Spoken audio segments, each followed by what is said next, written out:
Hello दोस्तों। मैं जानती हूँ कि आप लोगों को कहानी के अगले भाग का बेसब्री से इंतज़ार होगा, लेकिन जो लोग मेरे चैनल पे अभी नए हैं, उन्होंने कहानी के पिछले एपिसोड्स नहीं पढ़े, तो मैं उन्हें रिक्वेस्ट करूँगी कि पहले कहानी के पिछले एपिसोड्स पढ़ लें। साथ ही चैनल को सब्सक्राइब नहीं किया है तो जल्दी से कर लें। कार्तिक कार में बैठा उसी का वेट कर रहा था। रुद्र भी आकर गाड़ी में बैठ जाता है। कार्तिक कार स्टार्ट करते हुए बोलता है, रुद्र, तुझे नहीं लगता तू गलत कर रहा है?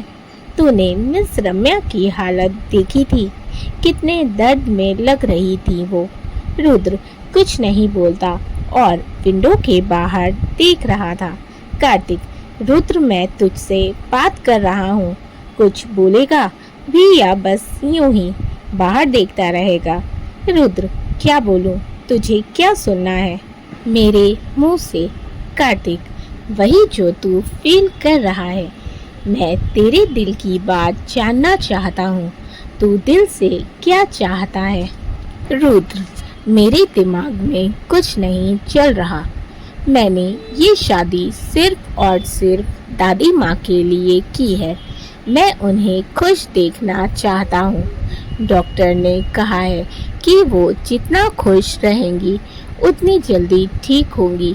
बस इस शादी करने का मेरा और कोई मकसद नहीं है। कार्तिक, अच्छा, और तेरी खुशी का क्या?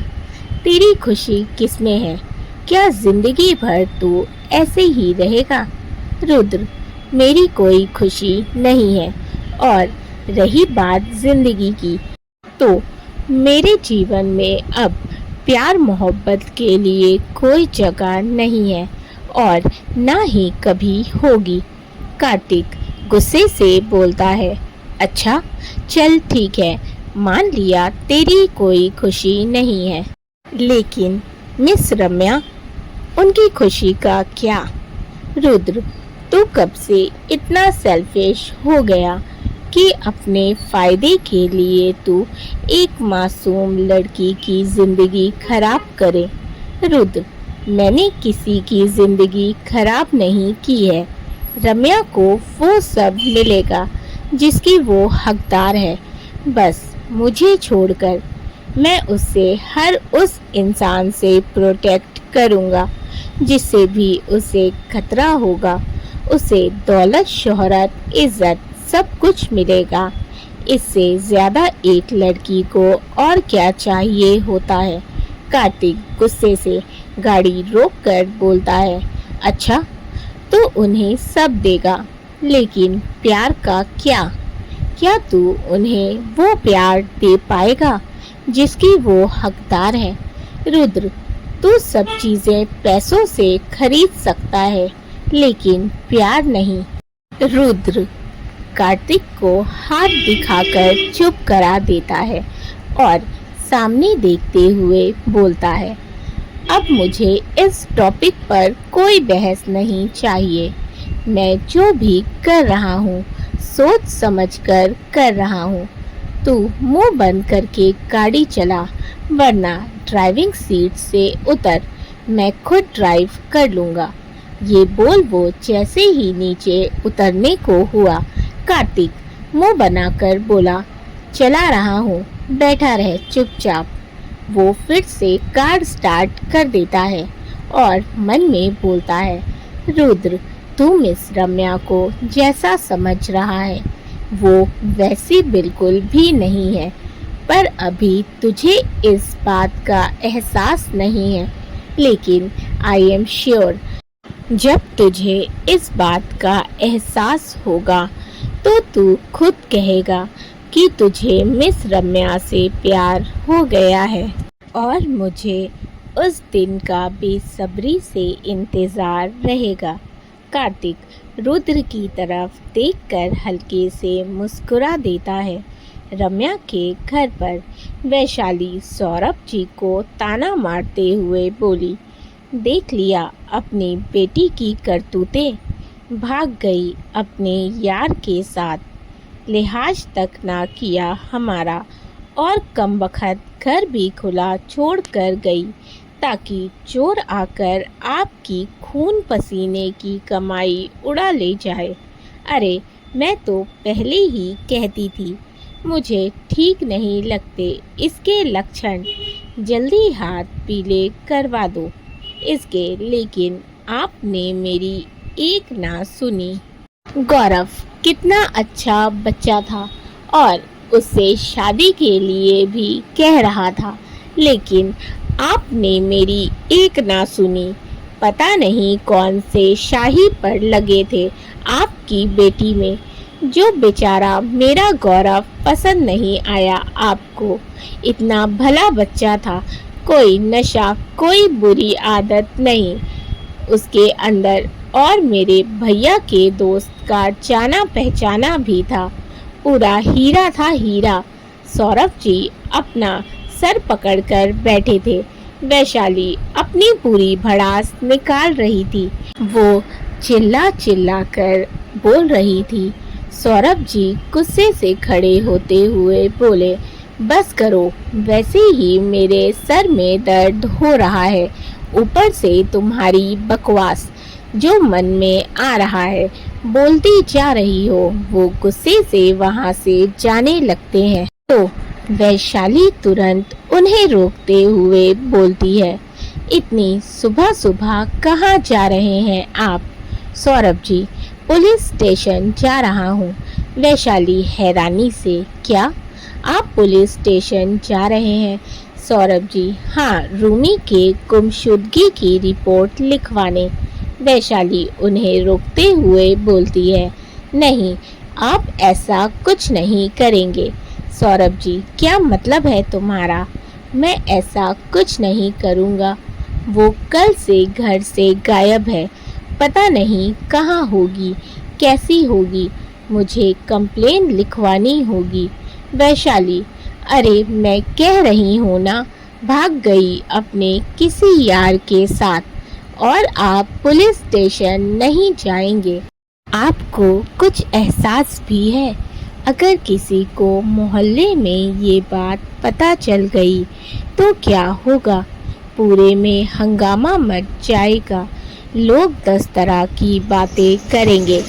सौरभ जी गुस्से से बोलते हैं, लोगों की बातों के डर से मैं उसे ढूंढने ना जाऊं। वो बेटी है मेरी, इस घर की बेटी, जो कल से गायब है। मैं पुलिस स्टेशन जाऊंगा और उसके लिए उसके गुमशुदा होने की रिपोर्ट भी लिखवाऊंगा। वैशाली, ठीक है, अगर आप मेरी बात नहीं मानेंगे तो आप भी कान खोलकर सुन लीजिए। अगर आप गए तो मैं भी रॉकी और किरण के साथ ये घर छोड़कर चली जाऊंगी, समझे आप?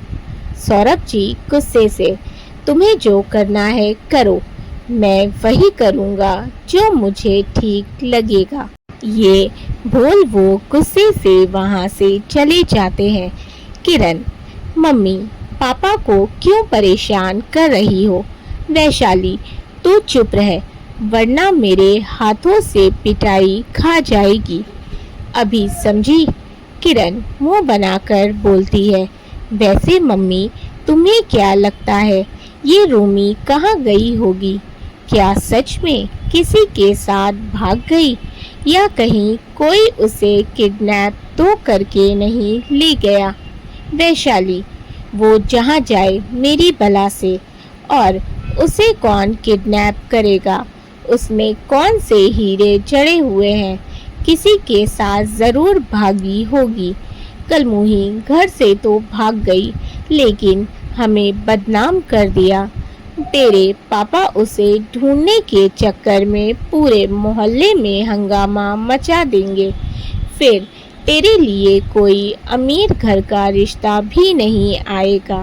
किरण, हाँ मम्मी, ये तो मैंने सोचा ही नहीं। अब हम क्या करें? अगर किसी ने उसके बारे में पूछ लिया तो?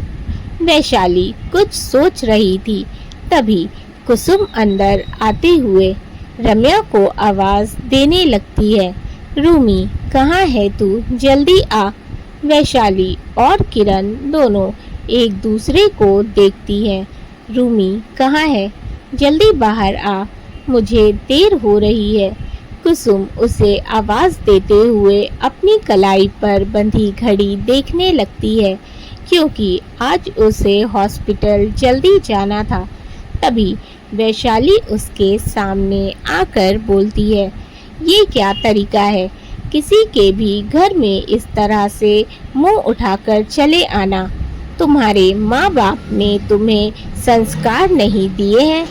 कुसुम, आंटी सुबह सुबह मेरा मूड खराब मत कीजिए। और रही बात संस्कार की, तो वो मेरे अंदर आपकी इस किरण से ज्यादा ही है। किरण गुस्से से, तुम्हारी हिम्मत कैसे हुई ये बोलने की? और तुम्हारी मुझसे क्या दुश्मनी है? हर बात में मुझे बीच में क्यों लेकर आ जाती हो? कुसुम, मुझे शौक नहीं है तुमसे लड़ने का। रूमी को बुलाओ, मुझे उससे बात करनी है। छोड़ो, रहने दो, तुम रास्ते से हटो, मैं खुद ही अंदर जाकर मिल लेती हूँ उससे। ये बोल वो जैसे ही एक कदम बढ़ाती है। वैशाली बोलती है, वो घर पर नहीं है। कुसुम, क्या मतलब? आपका अभी तो ऑफिस का टाइम भी नहीं हुआ। वो घर पर नहीं है तो कहाँ गई है? वैशाली, वो अपने मौसी के घर गई है। कुसुम को कुछ अजीब लगता है। वो अपनी आंखें छोटी करते हुए बोलती है, मौसी के घर? लेकिन उसकी तो कोई मौसी नहीं है। वैशाली, उसके दूर की मौसी है। कुसुम, लेकिन रूमी ने तो अपनी किसी दूर की मौसी के बारे में नहीं बताया। किरण, हाँ तो तुम्हारी दोस्त है, तुम्हें नहीं बताया तो इसमें हम क्या करें? तुम ही देखो कैसी दोस्त है तुम्हारी। कुसुम को उस पर इतना गुस्सा आता है कि वो उसका मुंह नोच ले, लेकिन वो कुछ नहीं बोलती। वैशाली, अब पता चल गया ना, रूमी नहीं है घर पर, तो अब यहाँ क्या कर रही हो? जाओ, जब वो आ जाएगी तो आकर मिल लेना। कुसुम, कब गई है रूमी और कब तक आएगी? वैशाली, कल गई है और हमें नहीं पता कब आएगी। जब आएगी तो तुम्हें बता देंगे। किरण मुंह बनाकर बोलती है, सुन लिया, अब जाओ यहाँ से, हमें और भी काम है, तुम्हारी तरह खाली नहीं पड़े हैं। कुसुम उसे घूर कर वहाँ से बाहर निकल जाती है। कुसुम अपने हॉस्पिटल में कॉल करके थोड़ी देर से आने का बोल देती है और हॉस्पिटल जाने से पहले रम्या के ऑफिस के लिए निकल जाती है। वो ऑफिस के अंदर आ रही होती है कि अचानक किसी से उसकी तेज टक्कर हो जाती है। वो गिरती उससे पहले ही सामने वाला इंसान उसे गिरने से बचा लेता है। कुसुम, जिसका मूड पहले ही खराब था और इस टक्कर के बाद तो उसका सारा गुस्सा सामने वाले इंसान पर निकल पड़ता है। वो गुस्से से चिल्लाकर बोलती है, आंखें हैं या बटन देखकर नहीं चल सकते? सुबह सुबह सर फोड़ने का इरादा है क्या? कार्तिक, जो हैरानी से उसे देख रहा था, एक तो उसने उसे गिरने से बचाया, ऊपर से उसके बिना गलती के कुसुम उस पर चिल्ला रही थी, क्योंकि गलती तो उसकी थी ही नहीं। वो तो बेचारा अपने रास्ते ही जा रहा था। कुसुम ही आंधी तूफान की तरह सामने से तेज चली आ रही थी। पियून, जो कुसुम को समझाने उसकी तरफ आने लगता है, लेकिन कार्तिक उसे हाथ दिखाकर वहीं रोक देता है और कुसुम से बोलता है, सॉरी मैम, मैं आगे से ध्यान रखूंगा। कुसुम, हाँ तो ध्यान तो तुम्हें रखना ही पड़ेगा, वरना तुम तो अपने साथ साथ दूसरों का भी सिर फोड़ दोगे। कार्तिक को उसकी बातों पर हंसी आ जाती है। वो मुंह दबाकर मुस्कुरा देता है। कुसुम और चिढ़कर बोलती है, अब मुस्कुरा क्यों रहे हो? क्या मैं कोई जोक मार रही हूँ? या मेरे फेस पर जोकर लिखा है। कार्तिक जल्दी से ना में सिर हिला देता है।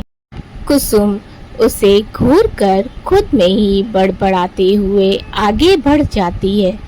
अजीब प्राणी है, मैंने ऐसा भी क्या बोल दिया जो ऐसे मुस्कुरा रहा है।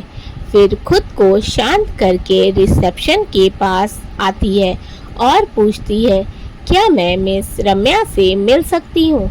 रिसेप्शनिस्ट चेक करके बोलती है, सॉरी मैम, मिस रम्या आज छुट्टी पर है।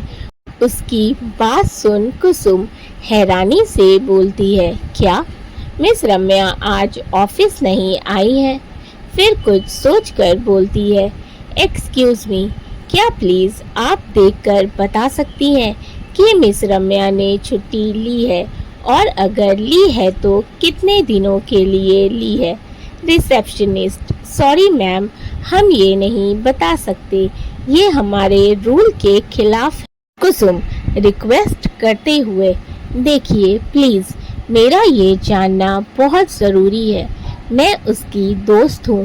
रिसेप्शनिस्ट, सॉरी मैम, मैं आपकी कोई हेल्प नहीं कर सकती। हमें हमारे किसी भी एम्प्लॉय की डिटेल लीक करना हमारे कंपनी के रूल के खिलाफ है। कुसुम उदास हो जाती है और ओके थैंक यू बोल वहाँ से बाहर निकल जाती है। उसके जाने के बाद कार्तिक, जो कब से वहीं खड़ा उसे देख रहा था, वो रिसेप्शन पर आकर पूछता है, वो मिस क्या पूछ रही थी? रिसेप्शनिस्ट उसे देखकर जल्दी से खड़ी हो जाती है और सर झुकाकर बोलती है, सर वो मैम मिस रम्या के बारे में पूछ रही थी। कार्तिक कुछ सोचकर, क्या उन्होंने कुछ बताया कि वो मिस रम्या की क्या लगती है? रिसेप्शनिस्ट, सर वो बोल रही थी कि वो मिस रम्या की दोस्त है। कार्तिक मन में बोलता है, ओह, तो ये मिस रम्या के बचपन की दोस्त कुसुम, मिस रम्या जो इतनी सीधी सादी और सुलझी हुई है, लेकिन उनकी दोस्त उतनी ही वाइल्ड है। I like it. वो मुस्कुरा देता है और रुद्र के केबिन में आ जाता है। रुद्र जो अपनी किसी फाइल में उलझा हुआ था, कार्तिक को देखकर बोलता है, क्या हुआ? कार्तिक चेयर पर बैठते हुए, मिस रम्या की दोस्त आई थी। उसकी बात सुन रुद्र पीछे चेयर से टेक लगाते हुए बोलता है, तो साली साहिबा आई थी, किस लिए आई थी? मिस कुसुम। कार्तिक, वो मिस रम्या के बारे में पूछ रही थी। कार्तिक, वैसे एक बात बोलूं, मिस रम्या जितनी सीधी और सुलझी हुई है, उनकी दोस्त उतनी ही डेंजरस और भयानक लगी मुझे। रुद्र वापस से फाइल में देखते हुए बोला, क्यों, ऐसा क्या हो गया जो वो तुझे डेंजरस और भयानक लगी? कार्तिक, मुझसे टक्कर हो गई थी मैडम की और बिना गलती के वो मुझ पर बरस पड़ी। रुद्र को हंसी आ गई। वो कार्तिक के चेहरे को ध्यान से देखते हुए बोला, लगता है पसंद आ गई हैं वो तुझे। कार्तिक मुंह बनाकर, मैंने ऐसा कब कहा? रुद्र, तू नहीं बोल रहा, लेकिन तेरी ये ट्यूबलाइट की तरह टिम टिम करती आंखें बोल रही हैं। कार्तिक, रुद्र तू कुछ भी बकवास मत कर, ऐसा कुछ भी नहीं है। रुद्र मुस्कुरा देता है, फिर थोड़ा सीरियस होकर बोलता है, शाम की सारी अरेंजमेंट देख लेना। कार्तिक, तू चिंता मत कर, मैं सब संभाल लूँगा।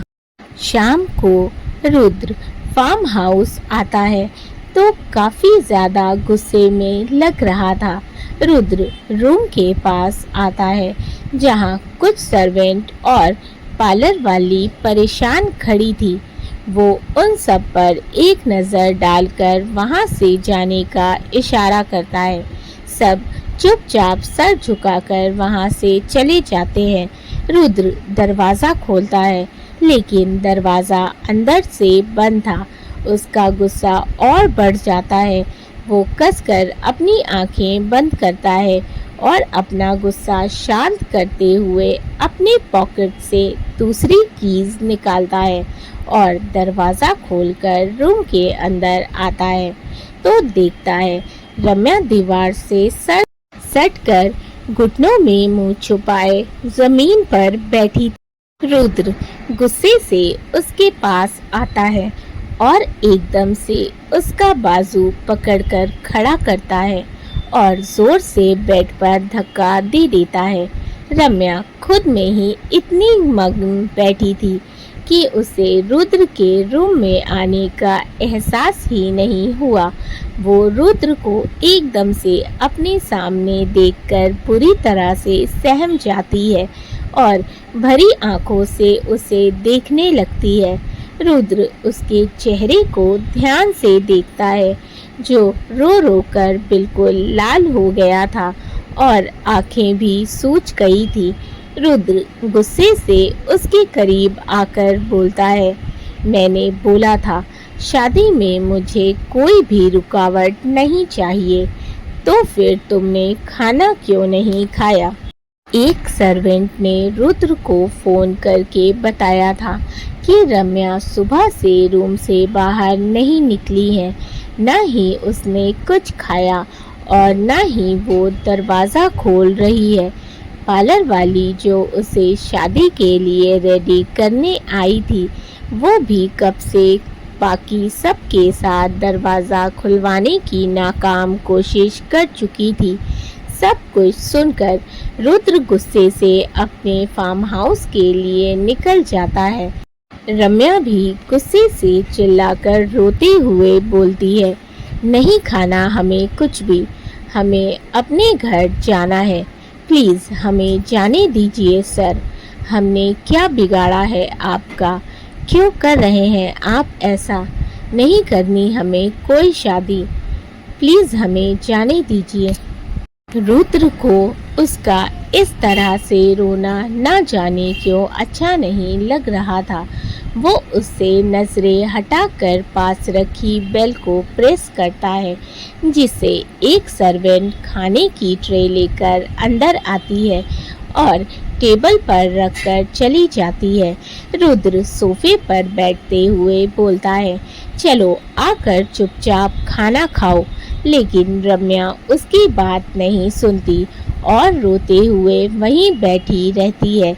रुद्र प्लेट में खाना निकालते हुए बोलता है, वैसे तुम्हें क्या लगता है अगर तुम मुझसे आज़ाद होकर अपने घर जाओगी तो वो लोग तुम्हारा स्वागत करेंगे, तुम्हें प्यार से गले लगाकर अपने साथ रख लेंगे।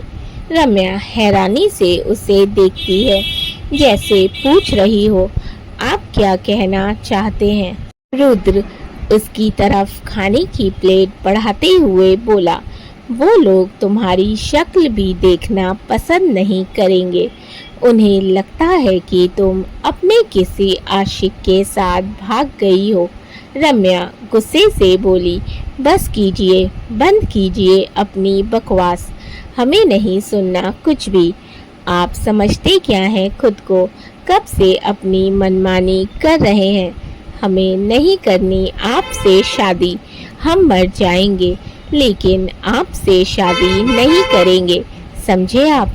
रुद्र अपनी जगह से उठकर उसके पास बैठते हुए बोला, शादी तो हमारी हो चुकी है, कानूनी तौर पर तुम बीवी हो मेरी, मिसेज रम्या रुद्राक्ष शेखावत। और रही बात रस्मों की, तो रस्मों रिवाजों से आज तुम पूरी तरह से मेरी पत्नी बन जाओगी, लेकिन अभी मैंने जो भी कहा वो सच है।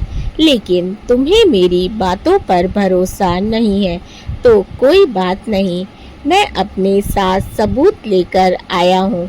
वो अपने फ़ोन पर एक वीडियो ऑन करके रम्या की तरफ बढ़ा देता है जिसमें वैशाली और किरण की बातें थी जो वो लोग थोड़ी देर पहले कर रही थी कुसुम के आने से पहले।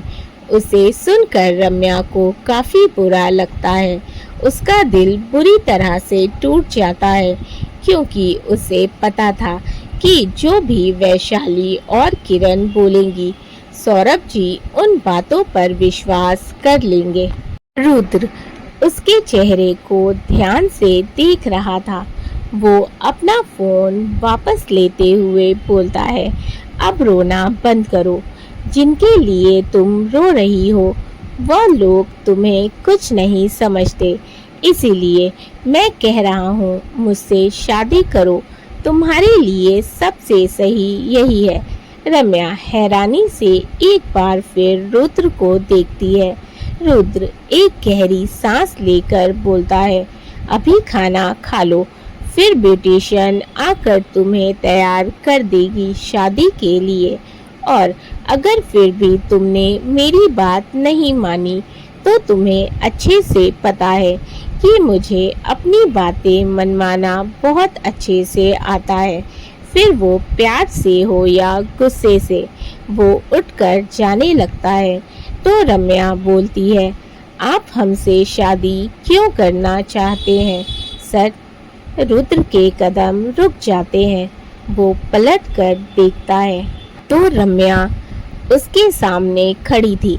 रुद्र वापस मुड़ते हुए बोलता है, मैं ये बताना ज़रूरी नहीं समझता रम्या, लेकिन हमें जानना है आप ये शादी क्यों कर रहे हैं, क्योंकि हमें इतना तो पता है कि आप हमसे प्यार तो नहीं करते, तो फिर क्या वजह है?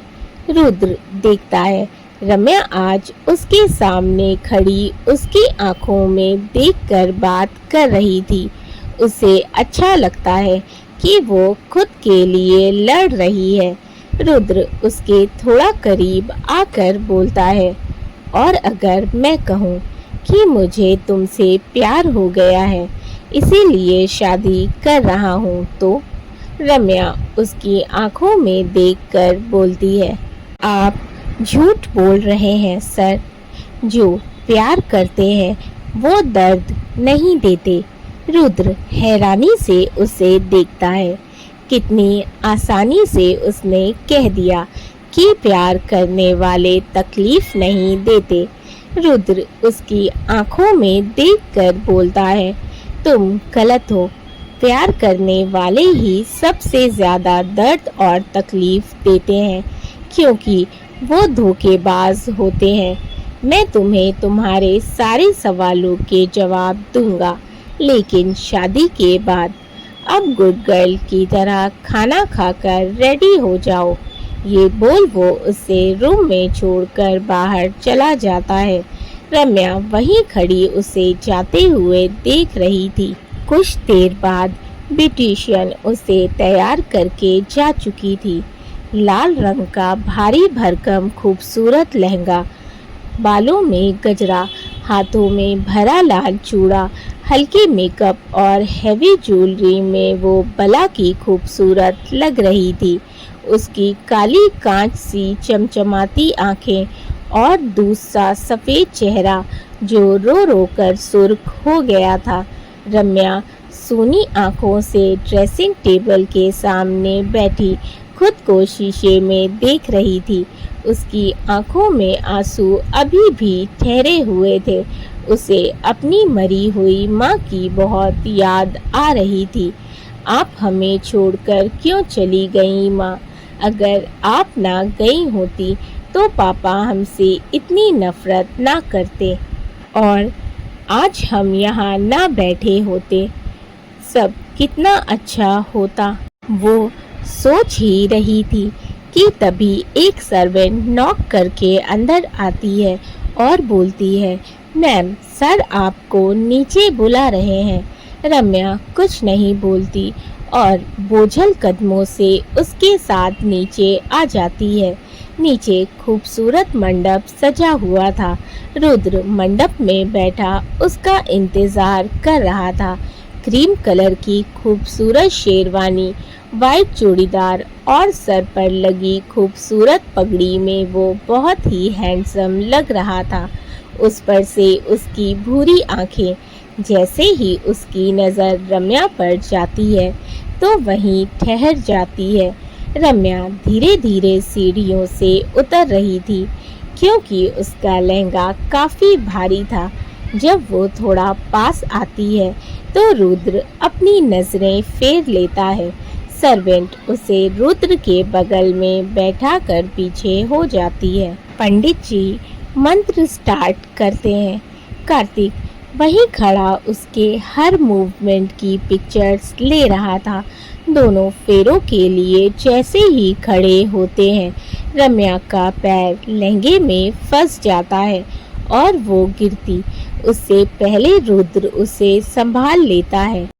कार्तिक उनके इस क्यूट से मोमेंट की पिक्चर ले लेता है। दोनों साथ में बहुत प्यारे लग रहे थे। धीरे धीरे सारी रस्में हो रही थी। रुद्र रम्या की मांग में सिंदूर भरता है जिससे रम्या की आंखें बंद हो जाती हैं और आंसू बहकर गालों पर आ जाते हैं जिसे रुद्र देख रहा था। फिर वो उसके गले में एक खूबसूरत सा मंगलसूत्र पहनाता है। पंडित जी मुस्कुराकर बोलते हैं, शादी संपन्न हुई। अब आप दोनों जन्मों जन्म के लिए एक दूसरे के हो गए। दोनों में से कोई कुछ नहीं बोलता। रात को रम्या रूम में बैठी थी। भारी भरकम लहंगे और गहनों से वो तंग आ गई थी। उसे इन सब में घुटन हो रही थी। वो उठकर सोफे के पास आती है जहाँ कुछ बैग्स रखे हुए थे जिनमें उसके लिए कुछ कपड़े थे। वो एक सिंपल सा ग्रे कलर का सूट निकालती है। फिर ड्रेसिंग टेबल के सामने आकर खड़ी हो जाती है ज्वेलरी उतारने, क्योंकि वो बिना उन्हें निकाले चेंज करने नहीं जा सकती थी। रम्या एक एक करके गहने निकालने लगती है। हाथों की चूड़ियां, नाक की नथ, बालों का गजरा भी वो निकालकर बालों का जूड़ा बना देती है। आखिर में उसके गले में सिर्फ मंगलसूत्र बचता है। वो उसे भी निकालने के लिए हाथ उठाती है लेकिन फिर बीच में ही रुक जाती है क्योंकि अब उसकी शादी हो चुकी थी और वो उसकी पहचान का एक हिस्सा बन चुका था। शादी चाहे जैसे भी हुई हो, उसके नाम से रुद्र का नाम जुड़ चुका था जिसे वह चाहकर भी नहीं बदल सकती थी। और यही सच भी था। वो कपड़े लेकर चेंज करने चली जाती है। कुछ देर बाद चेंज करके आती है और बेड से टेक लगाकर बैठ जाती है। उसे यकीन ही नहीं हो रहा था कि कैसे उसकी शांत जिंदगी में रुद्र एक तूफानी लहर बनकर आया और उसका सब कुछ अपने साथ बहाकर ले गया, यहाँ तक कि उसकी खुद की पहचान भी। उसकी आंखों से आंसू बह रहे थे। यूं ही रोते रोते उसकी आंख लग जाती है। तो आप लोगों को स्टोरी अच्छी लग रही है तो वीडियो को लाइक कर दीजिएगा। चैनल को अभी तक सब्सक्राइब नहीं किया है तो जल्दी से कर लें। साथ ही अपने फैमिली एंड फ्रेंड्स के साथ भी शेयर करें। अपने फीडबैक मुझे ज़रूर दें। कहानी के पिछले एपिसोड्स नहीं पढ़े हैं तो लिंक डिस्क्रिप्शन बॉक्स में मेंशन है, आप वहां पर कहानी के पिछले सभी एपिसोड्स पढ़ सकते हैं। इसी तरह से प्यार बनाए रखें। Thank you for watching and keep supporting. Love you all.